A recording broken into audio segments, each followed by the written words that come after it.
Always a pleasure to have you on Mugi TV. This is Mugi TV News at 9. I'm Jeff Kimaiyo, and we're sorry for coming to you late after some times of not coming to for news.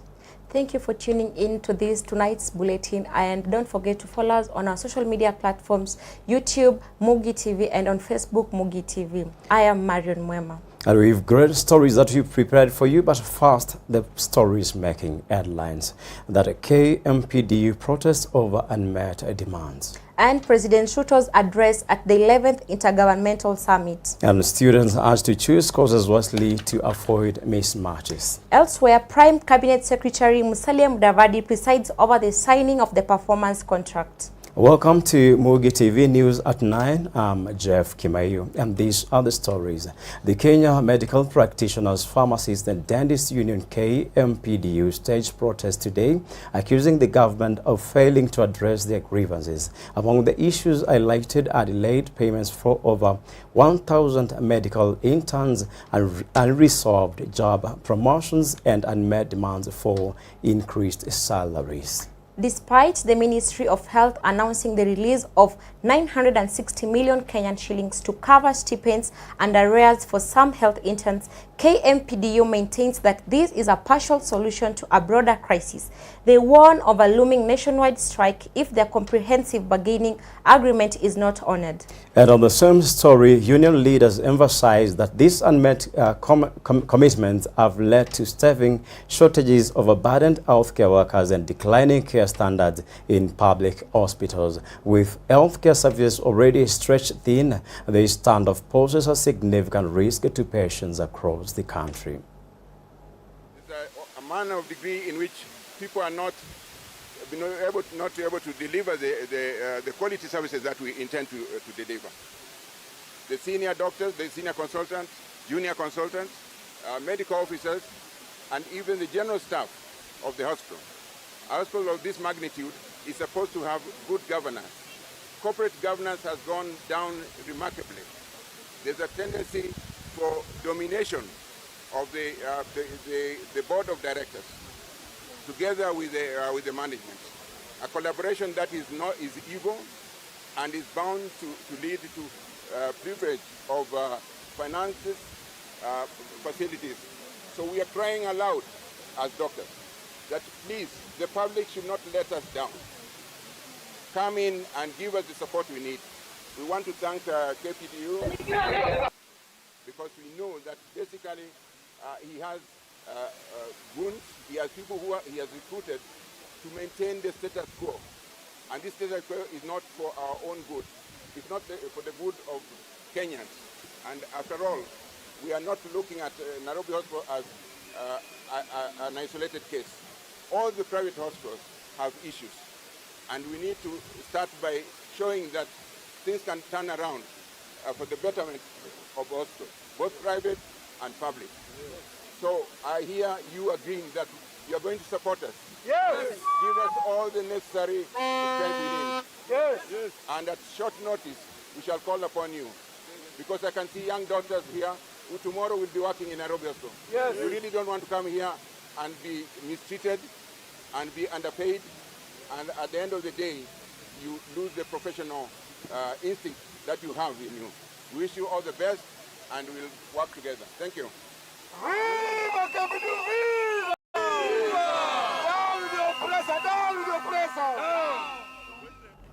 And moving on forward, today at State House, President William Ruto chaired the 11th National and County Governments Coordinating Summit, reaffirming his administration's commitments to strengthening devolution and enhancing service delivery, themed Enhanced Service Delivery for Sustainable Socio-Economic Development. The summit brought together leaders including governors, Deputy President Kithure Kindiki, and cabinet secretaries. And President Ruto emphasized that Kenya's future prosperity hinges on the effective management of devolved resources. He praised counties for their role in advancing key initiatives such as affordable housing and subsidized fertilizer distribution. He also announced plans to allocate 250 million Kenyan shillings to 29 counties to develop industrial aggregation parks, furthering economic transformation under the economic transformation agenda, which is better. Every county stands to benefit with 124,000 housing units currently at various stages of development, out of which we have a target of 840,000 units that are already in the pipeline over the next 4 years. Beyond providing affordable and decent homes for workers and families at the bottom of the economic ladder, the affordable housing program promotes equity and inclusiveness while creating millions of jobs. To date, the program has generated 200,000 direct jobs, with thousands more emerging through the building and construction value chain that supports housing development. Given the scale of projects in the pipeline, we anticipate that millions of additional jobs will be created as we move forward. In line with the Constitution and the Intergovernmental Relations Act, I urge all ministries, departments, and agencies at both levels of government to hasten the dispute resolution processes by taking advantage of alternative resolution mechanisms. This approach not only saves time and averts costly delays, but it also relieves citizens of financial burden of legal fees and fosters mutual trust and collaboration. I'm encouraged to note that many disputes are now being referred to IGRTC for resolution, and I applaud their efforts in preventing disagreements from escalating into disputes. And elsewhere in the country, as more than 4.5 million youths in the country continue to struggle with joblessness, students joining universities have been urged to choose courses wisely to enable them compete effectively in the job market. And in a bid to build a resilient workforce, Veronica Kamau, an expert in hospitality, tourism, and international relations, challenged the students to ensure their courses of study will help them find employment opportunities in the shrinking job market. While the joblessness catastrophe in the country has often been attributed to the disconnect between education offered and demands in the job market, Veronica warned the learners against undertaking courses they are not familiar with simply because they want to have a university degree. Let's have a look. And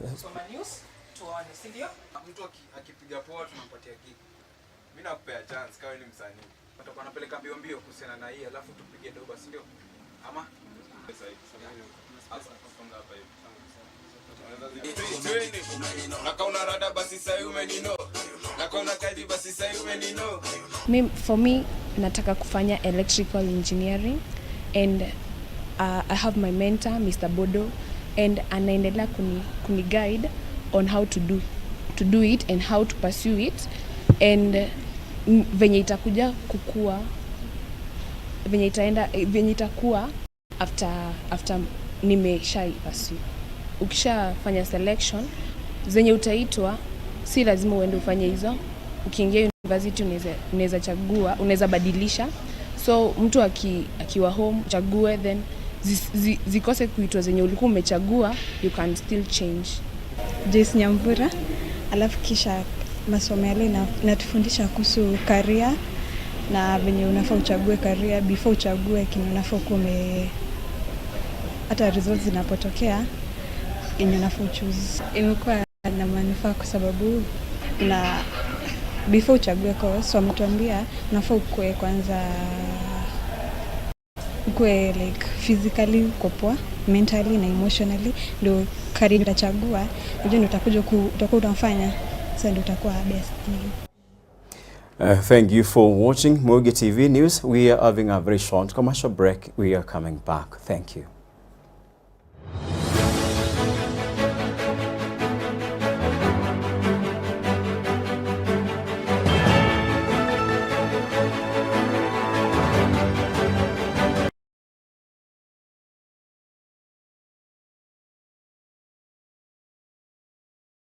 Inuneza duka ungigura paprika dress ndugathenike ringi ni Track Sound Audio Limited mehaha ni undu waku. Aya ni endia nguthi a speakers, mixers, equalizers, microphones, guitars, keyboards, haze machines, linearies, speakers, park and rides, amplifiers, drum sets na indo ingĩ nyingĩ. Me mũciĩ mũnene wa Nairobi, Luthuri Avenue, kana mwena wa Mombasa barabara-inĩ ya Haile Selassie. Nĩ ũndũ wa ũhoro makĩria, mahũrĩre thimũ kũgerera 0722 755 207 kana 0799 313131. Track Sound Audio Limited. We make sound better.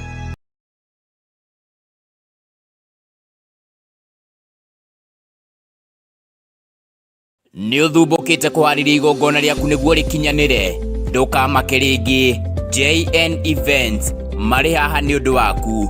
Tũkũheaga macini ta drive racks, wireless microphones, stage fog machines, stage lights, floor monitors, linearies na roadshow track. Tũkoragwo Naivasha, Karai Kiroche Road. Tũcerere kana ũhure thimũ namba 0720 394 177. JN Events. We speak your events.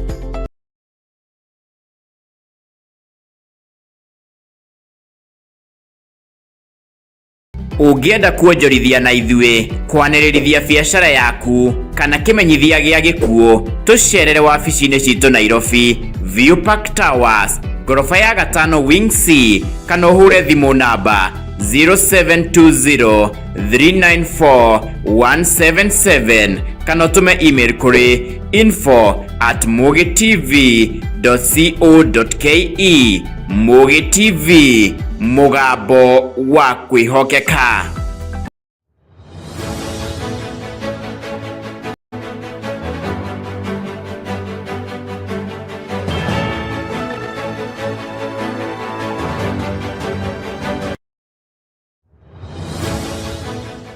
Welcome back to Mugi TV News for informative and for comprehensive news, and we're back for more stories. And elsewhere, Prime Cabinet Secretary and Cabinet Secretary for Foreign and Diaspora Affairs, Musalia Mudavadi, has warned on Monday presided over the signing of performance contracts for the financial year 2024-2025 with the Principal Secretary, State Department for Diaspora Affairs, Roslyn Njogu, at the office of the Prime Cabinet Secretary, Railways HQs, Nairobi.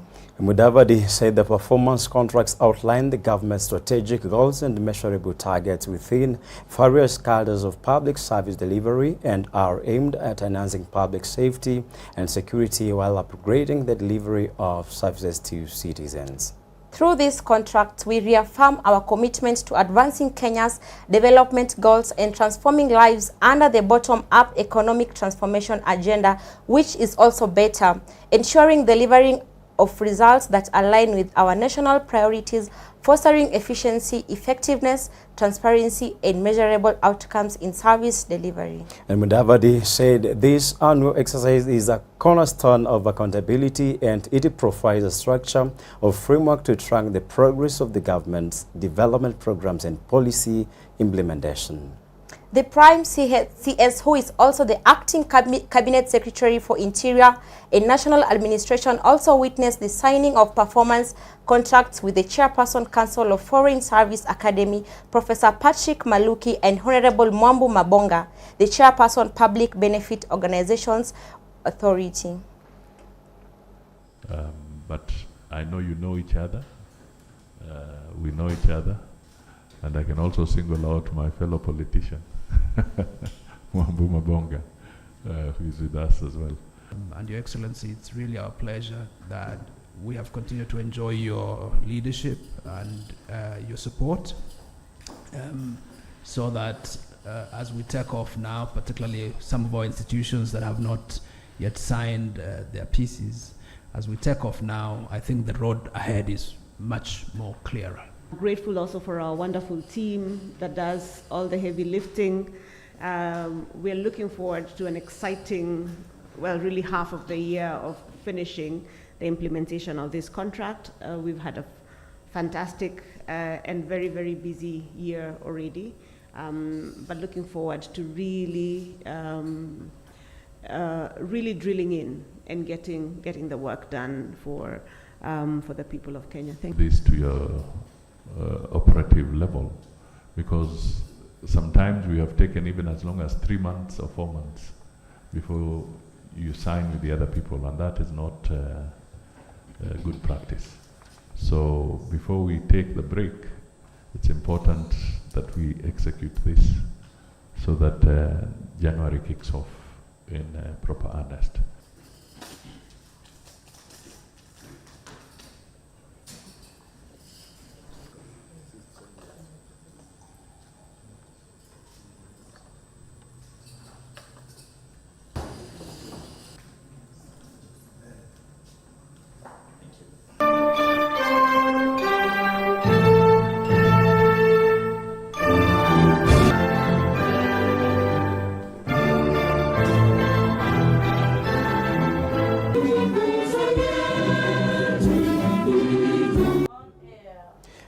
Honorable Musalia Mudavadi attended the launch of Wajir High School Alumni Association at Bomas of Kenya, Nairobi, Sunday afternoon. He was also accompanied by Education CS Honorable Ogamba Migosi and Wajir Governor Honorable Ahmed Abdullahi. And Mudavadi called on the alumni group to help fight drug abuse among the youth, as well as sensitize them on dangers of HIV/AIDS. Again, we need to focus. In the region, for instance, Kenya, I think, has got about 1.3 million people who are living with HIV, and they are dependent on government support, either the antivirals, and because with that you can, but there are other countries where we see a very high percentage. We have countries in Africa where the numbers are as high as 8 million people living with that challenge. Some of the statistics that we see in two areas are dangerous, and I think collectively this can also be something that the alumni can champion. One is the influence of drugs in our young people. It's a very, very serious challenge. And when they have a chance to hear from the alumni and how you help them, you will again be helping them veer away from dangerous practices and focus on what is right for them, for their future, and indeed for the country. So that is one area where I think deliberate initiatives from the alumni can also be very useful in helping our young people all over the country to become citizens of good repute. We will also advocate for funding through the National Government Constituency Development Fund and other government initiatives to address immediate needs. Number 2, we will strengthen scholarship programs and bursaries for vulnerable learners from marginalized communities to promote equitable access to education. Indeed, as we speak, we are working on a law for the harmonization and consolidation of bursary schemes to ensure that all the resources we have are optimized for the benefit of our deserving learners.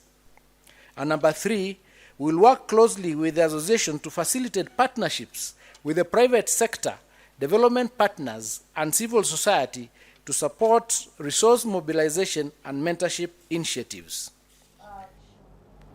And that's the stories that we've had for you in our news. But before we switch off, there is a story that is a bit catchy here. And as we normally do here at Mugi TV, we make sure that we have a story that will be informative for you, that will make sure that you have the ability and the decision or even the discernment to make sure that you make choices or even know how your country is faring as far as developments, infrastructure in another level is concerned. So today we've seen the issue of Kenya medical practitioners, pharmacists and dentists trying to organize or even stage a protest today. And we've seen, actually this was done like a few months ago. We may not be specific, but we've seen this taking place again. And now we are promised, actually we had the CBA, which is an agreement, which is a set of regulations that they had to sign for whatever agreement they set with the government. Part of the grievances of those people striking now is that we have over 1,000 medical interns who are not being paid. We also have unresolved job promotions. And lastly, we also have unmet demands for increment in salaries. So basically, these people just need money, nothing else, for them to go back to work. And I think our government needs to act on it right away, because health and education are the most important systems in our government. They're the things that keep our government strong and running. And I think this CBA was ended back 2017, and I think most of the promises that our government is giving to its maybe stakeholders or even workers, I think there are promises that are not adding up. And I think to make a country strong, I feel that if you have to make a promise or even promise people to do any kind of development, I wish, or even I think it is wise you do promises that you feel as a government you can do. Because now when it comes to this body KMPDU trying to stage protest, I think it is a breakdown, or even it paralyzes the whole sector of health, and which affects a lot of people. And you see from the same thing, you've seen the issue of transition from NHIF to SHA, and the factors that are negative are still confusion from SHA to from NHIF to SHIF and SHA. So people are just confused. They don't know, will it still treat us for free or not? And we have seen this strike is there, yet we have had the government releasing 960 million Kenyan shillings to KMPDU. So we don't know where this money is. Is it just here in the middle? There's a push and pull game. We're not getting this. So what could be your urge to the government when it comes to the issues of health, and now to put in court the issues of KMPDU, because we've seen a repetition of things that are happening in our government. I think it is something that should be done in a strategic manner that we won't fail as a country, because one of the branches of a country or of a state is having a strong health sector or even a strong health system. So my urge to the government is just to pay these medical interns and to also pay the doctors. Let them go back to work. Let them go back to hospitals, because health is a very crucial issue in our country. Okay, that's great, and that is what we've had for you tonight. Thank you for tuning into tonight's bulletin. Make sure you follow us on our social media handles, Mogi TV on Facebook and Mogi TV Kenya.